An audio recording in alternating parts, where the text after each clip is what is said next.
Welcome back to Small Ball. While you're here, why don't you hit that subscribe button so you never miss another video. Today, we are talking about the Indianapolis Colts, and we are talking about their running back situation heading into 2024. So let's start off with who is on the team. Who will be the starter? I don't know. Maybe it's Jonathan Taylor, the guy that just got a $42 million extension. That's my bet. So Jonathan Taylor is back.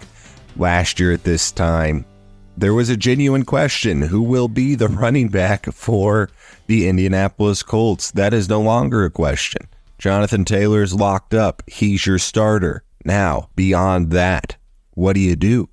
We have Zack Moss sitting there. He had a really phenomenal 2023, although he's a free agent. And despite the fact that running backs are somewhat of I'm going to call them an undervalued position. Maybe that's an unfair way to put it. They have become a devalued position. He may stay because of the fact that there isn't going to be likely a huge market for a running back who, again, maybe, at the beginning of the year in 2023, he was playing really well, although the offensive line was also playing really well. As the year went along, his success dwindled a little bit. Obviously, he was dealing with injuries, but it's the NFL. I think everybody's dealing with injuries. Zack Moss, I don't foresee being a key part of this running game next year, even if he's back. I think he could be that backup running back. But as you look at the stats as you got toward the end of the year for the Colts,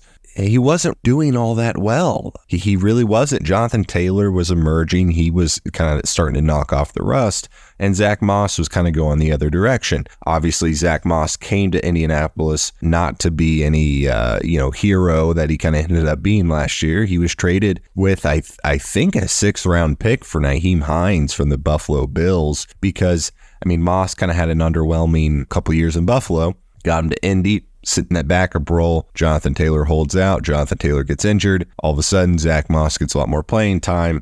And I don't want to diminish what was a really solid year. He had 794 yards on the ground, 5 touchdowns. He averaged 4.3 yards per carry. Not bad for a backup running back. But again, when you look at the game log of what Zack Moss had, it dwindled over the season, right? He started off 4.9 yards per carry, 4.1, 3.9, 7.2, 3, 3.2, 6, 3.7, 2, 6.9, 2.7, 2.2, 3.3.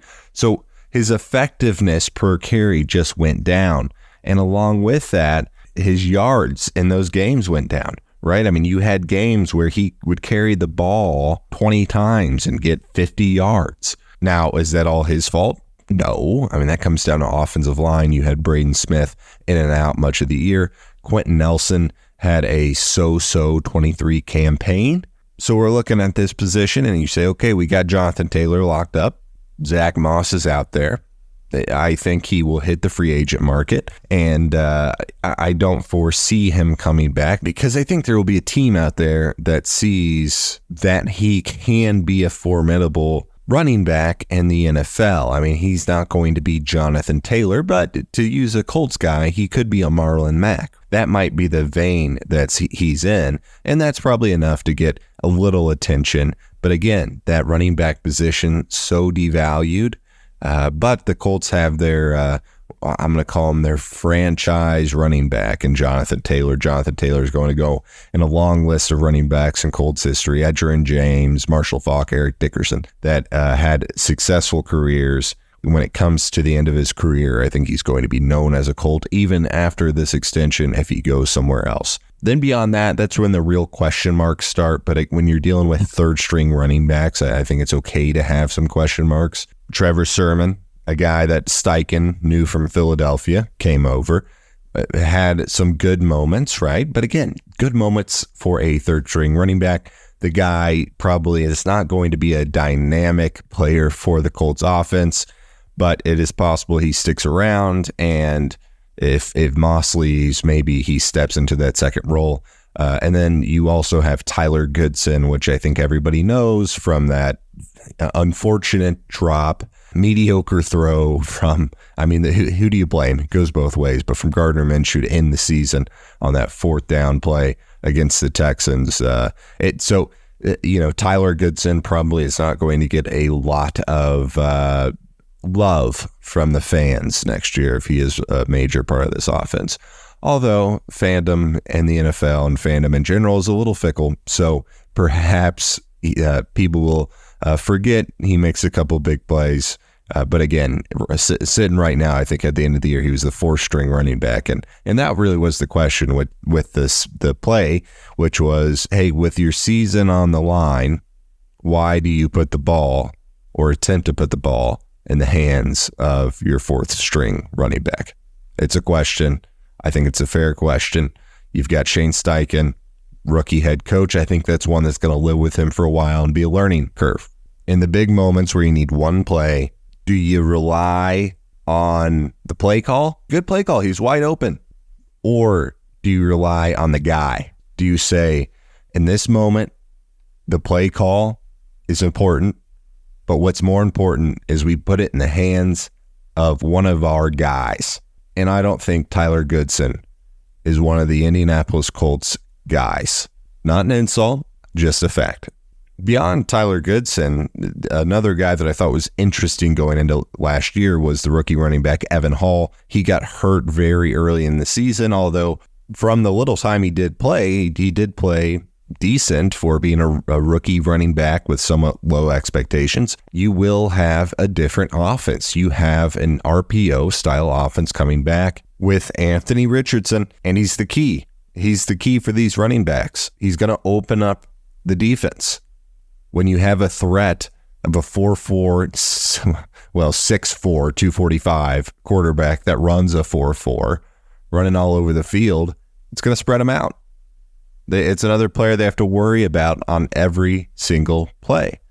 And so that'll open up some holes. That'll make Jonathan Taylor, who is a great running back, into even a better running back. And really, let's be honest, that will probably make a second, third tier, if it's Trevor Sermon, if it's an Evan Hall, if it's a Tyler Goodson, it will probably make those guys look better or be able to play a lot better than they normally would in a normal circumstance. So going into 2024, I would not be surprised if the Colts spend, maybe low draft capital on a running back. I think they feel like they have that situation. I think they feel like they have that position locked up with Jonathan Taylor, and they obviously do. And the question mark is, will Zack Moss leave? That's the only real question mark at the position.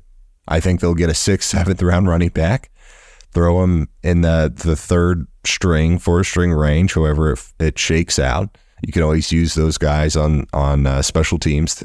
Going into 2024, Indianapolis Colts running back situation figured out. Now in the modern NFL, how important is that? I'm not sure. Recording this on the heels of the Super Bowl. Best running back in the NFL, Christian McCaffrey, led his team to the Super Bowl, and then they lost. So I think that a great running back like a Christian McCaffrey or Jonathan Taylor could be a huge benefit to the team, but there's got to be other pieces around them. Last year we had the question, what's going to happen with Jonathan Taylor? And we don't have that question anymore. That's good. But this year, we still got one. What are you going to do? Michael Pittman Jr., will he stay or will he go? That's a conversation for another time. Thanks for listening to Small Ball. If you enjoyed this video, make sure to hit that like button and subscribe so you never miss another video.